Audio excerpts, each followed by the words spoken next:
at that point, I looked down, and let's just say when I stood up, it was a surprise on the seat. Hey y'all, it's Courtney Shanice back with another banger.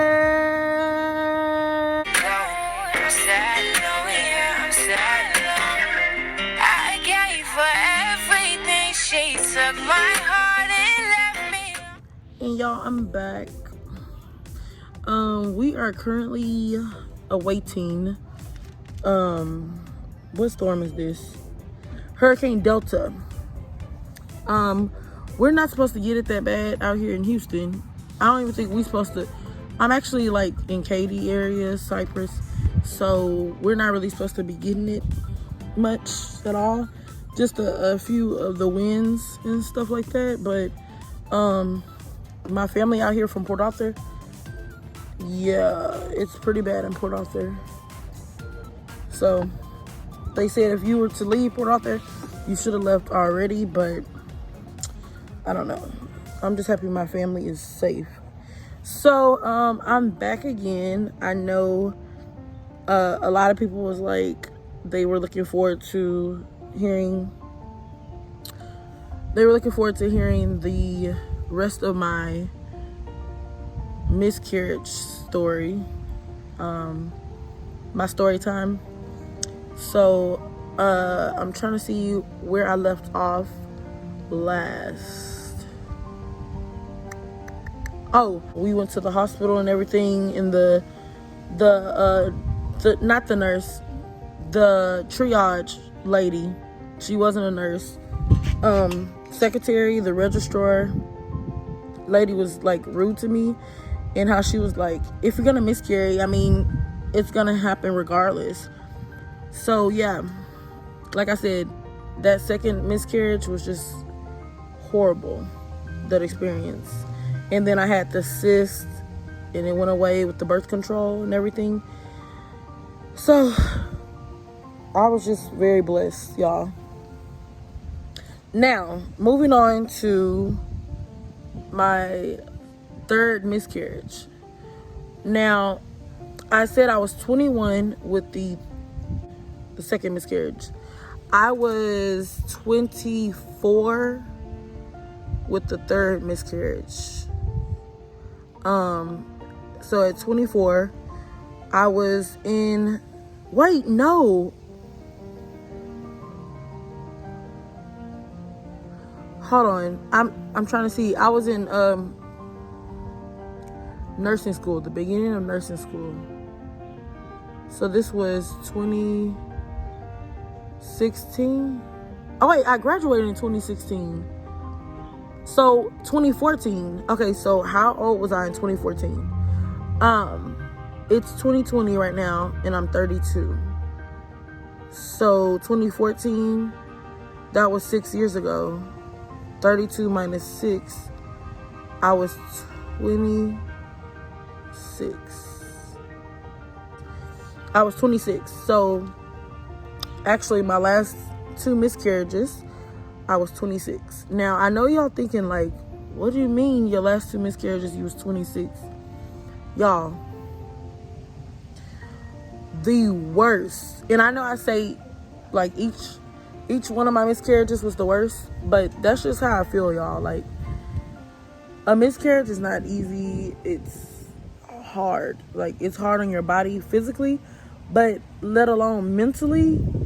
You have to understand the traumatic experience that you go through with each miscarriage, separately, individually. So I was still with the same guy. We're on miscarriage number 3. So I was still with the same guy. Took him back time after time. Just, I don't know, I just didn't know my worth. But he cheated on me multiple times. You know who you are. But I forgave him, so I'm not angry or anything. So my healing came through my forgiveness. But that's a whole nother episode. But anyway, so 2014, I was still with the same guy of 9 years, okay? The one that we met, the one I met in high school, him. If y'all don't know who I'm talking about, that means you didn't watch the last video. So stop what you're doing right now. Pause this video and go watch my last part 1 of my 4 miscarriages. But anyway, so 2014, I was with the same guy. Oh, I almost said his name. But I had just received my acceptance letter April 1st, y'all. This is the craziest thing, and this is another story I could tell.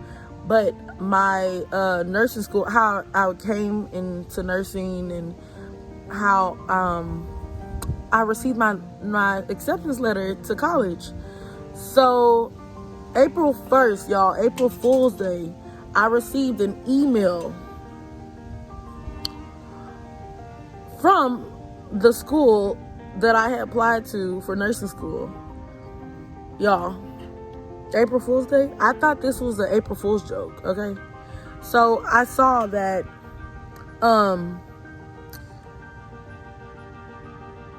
I read the acceptance letter. It said Lone Star. Okay, I went to Lone Star for my associate's degree in nursing and my associate's degree in science. That's my 2 degrees that I have. So this one was the nursing degree. I mean, the nursing acceptance letter. So I said, Mama, I just got an email, and it says that I've been accepted into nursing school. I said, nah, it's April Fool's though. I said, no, this is April Fool. It's April Fool's joke, right? And I'm looking at the bottom, and it was signed by the president of the college. And I'm like, oh, this just might be real. So I'm like, I told my mom, I said, look at this. She looked at the computer screen.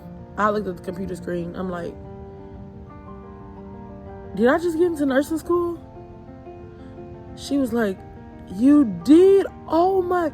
And I was like, oh my God, I'm gonna be a nurse. I was so excited, okay? Like, too excited. But back to the miscarriage story. I just had to show y'all this little background story before I got to what happened. So that was April 1st, okay? So in June, I had to start my pharmacology course, because I had taken all the prerequisites and everything, because I had already had 1 degree, okay, before nursing. So all my courses were caught up and everything, except I just had to take pharmacology. And I could have taken it during the semester or in summer before I started nursing school. So I chose before I started nursing school, because I didn't know how nursing school was going to be. You know what I'm saying? So I didn't want an extra course on me, like, you know, on top of the other courses that I would have to take. So I did the smart thing and took it in summer school, 6-week course. So I ended up with a B in that class, pharmacology, which is really good, because it's not the easiest, you know, knowing all the medications and all the formulas and all this stuff. But yeah, so fast forward from June, I ended up getting pregnant in July. I don't know why I always get pregnant in the summertime, but I'm gonna need to stop. Okay, I'm gonna stop it. Like, stop it. Which I have stopped it, because I haven't been pregnant now in about, Callie's about to be 3 years. So yeah,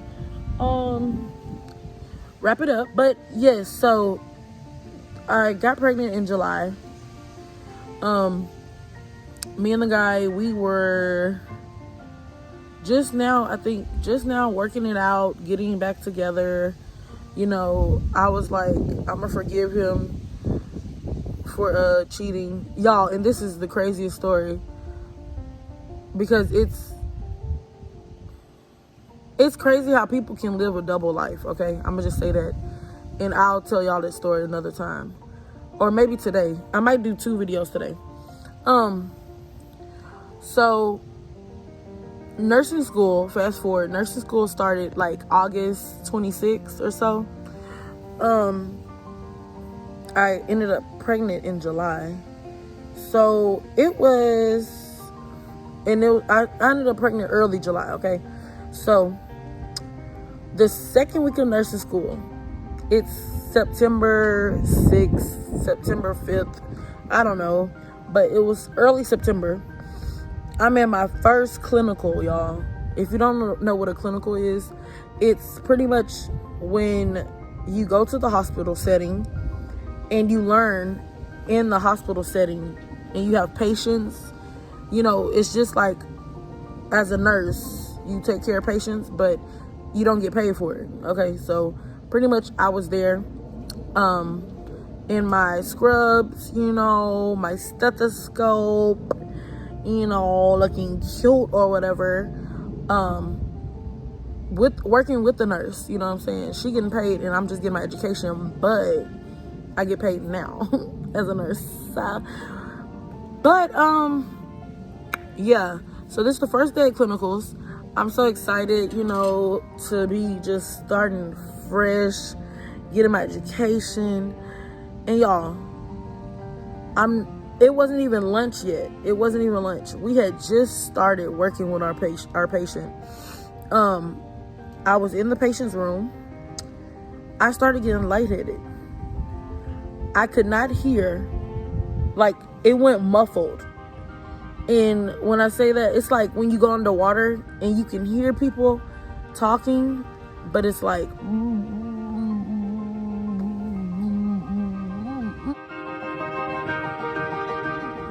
that kind of talking, okay? So it started, I got lightheaded. It started getting dark and I can't hear. Everything is muffled. So I guess I'm turning flushed. I don't know, but my student nurse that was with me, because it was a team of 3. We were all in school together, okay? The 2 girls who were with me looked at me and was like, you need to have a seat. And I'm like, what? Like, and I almost passed out, y'all. The girl got the chair out of mind you, we're in the patient's room. The patient don't know what's going on because this patient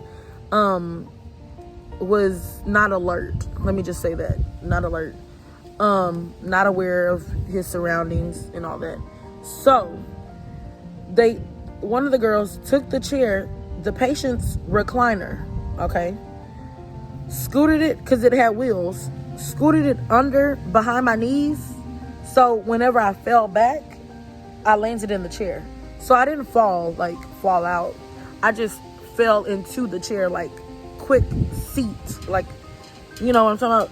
So I sit down and they're like, are you okay? And I'm like, no. I had to be honest, like, no, I'm not okay. I don't know what's going on. Because they kept asking me, like, did I eat? Was I hot? And y'all, I couldn't really talk. Like, I was out of it for at least a minute. I don't know, a minute or 2. It felt like 5 minutes. I don't know. It felt kind of long. But, so one of them had called my nurse instructor and told me, and told her that I had passed out in the chair in the patient's room. And I was just coming to. But I never really lost conscious. I just blacked out. Like, I don't know if you know what I mean, but hopefully you do. I just blacked out. And then I came to. Like, the light started coming to. I could hear again. But I was still lightheaded. So they called the nurse instructor. She comes in. she's tiny, like maybe 100 pounds. And I say that because she couldn't help me if I fell down, is what I'm saying. So she says, okay, Courtney, are you okay to walk with me to the staff lounge so we can talk and I can check you out and see if you're okay? So I'm like, yeah, I'm okay. So I get enough strength to actually stand up and walk with the nurse instructor to the staff lounge.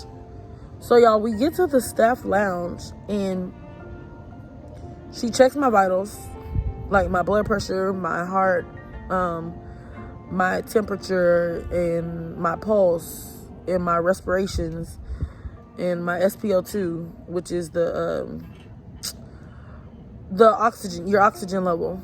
So I checked out fine as far as my vitals, except my heart rate was up a little and my blood pressure was a little low. So if you don't know, that is a sign of bleeding.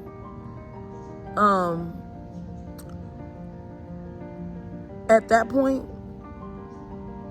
I looked down, and let's just say when I stood up, it was a surprise on the seat. And I'm not talking about the baby. I'm talking about a stain, if you know what I mean. Like, not a stain, but it was something there. Context clues, y'all. Context clues.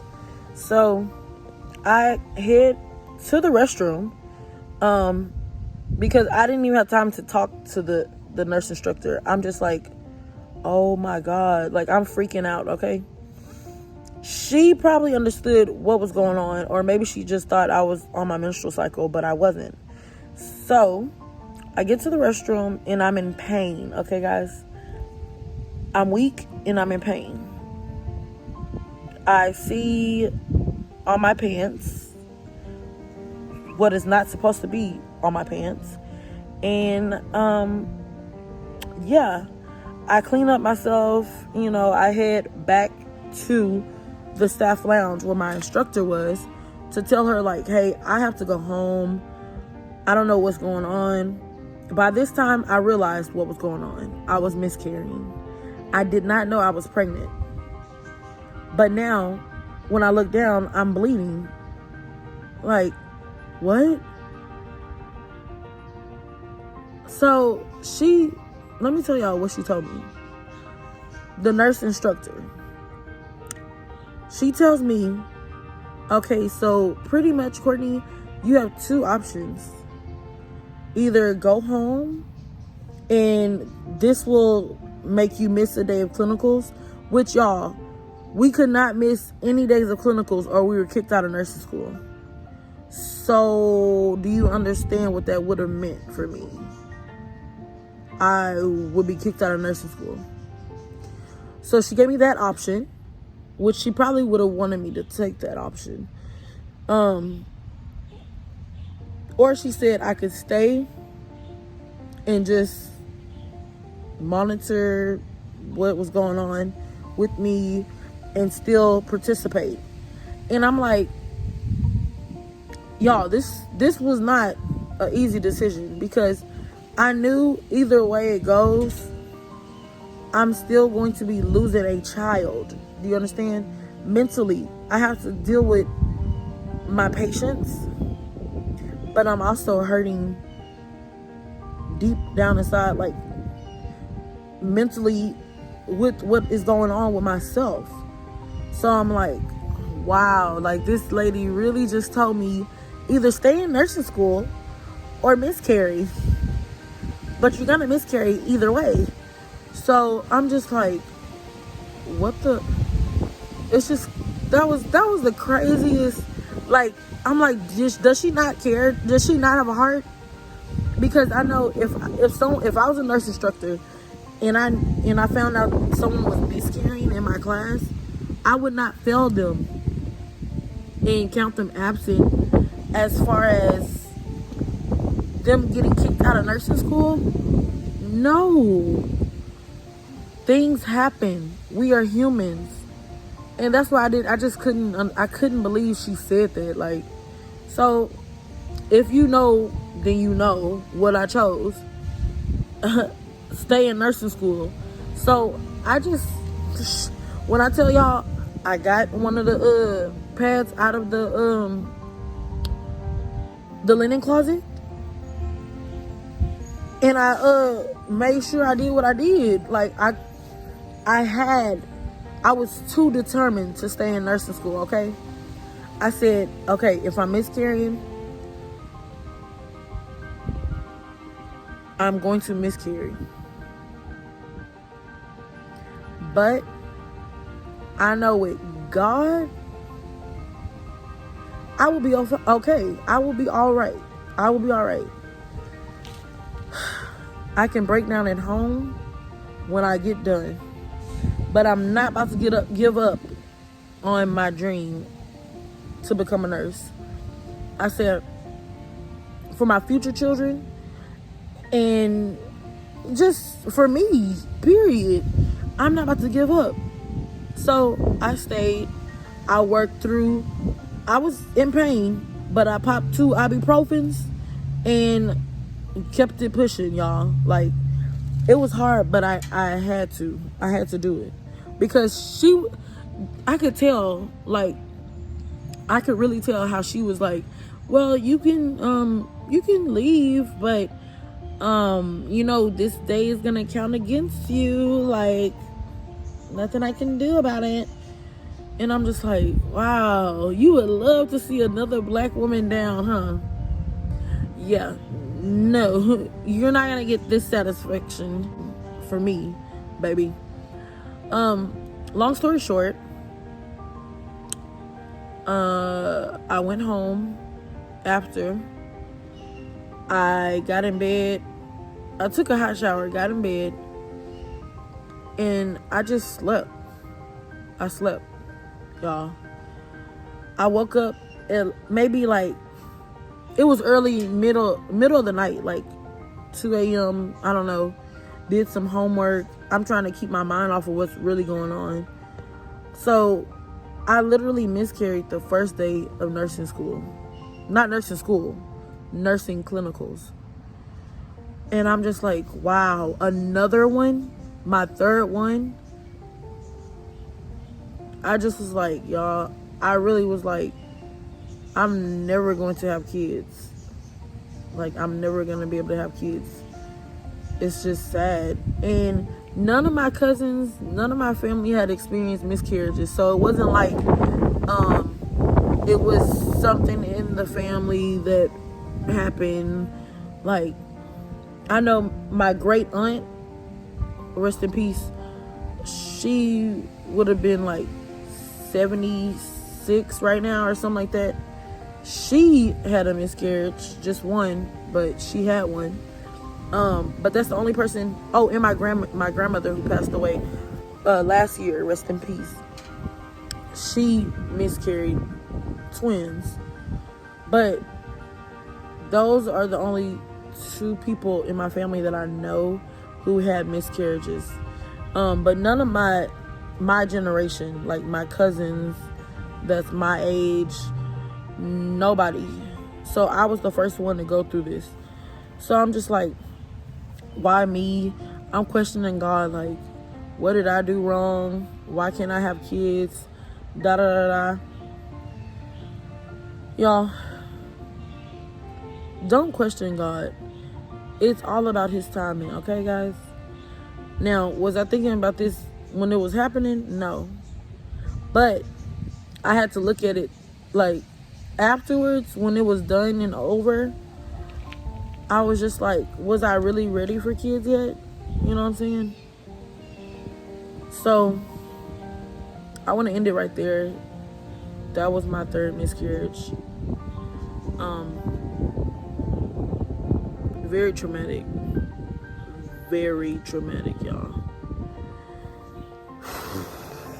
So I'm gonna be back tomorrow with the next one. And it's gonna wrap up. It's gonna be part 3. to the miscarriages that I had, and that would be the fourth miscarriage.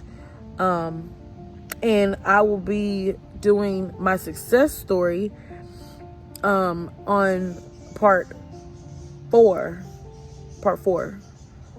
or it might be a part of part 3. I'm not sure, but stay tuned, y'all. Thank y'all for all the love and support and all the prayers and the positivity that's been in my comments.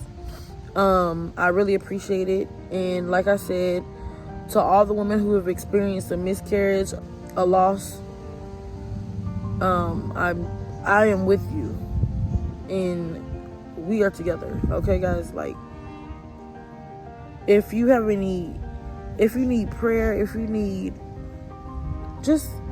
I'm here for you. I went through it, and I'm telling you right now, it's not going to end that way. Stay positive. I know it's hard to be positive at a time like that, but prayer works. So get down on your knees, pray, and ask God to give you strength, because that's what I did, and it really works. I'm telling you. So yeah, thank y'all for listening to me again. Stay tuned for tomorrow's upload. It's going to be the part 3, like I said. But don't forget to like, comment, and subscribe. Hit that bell so you'll be notified every time I post. Peace.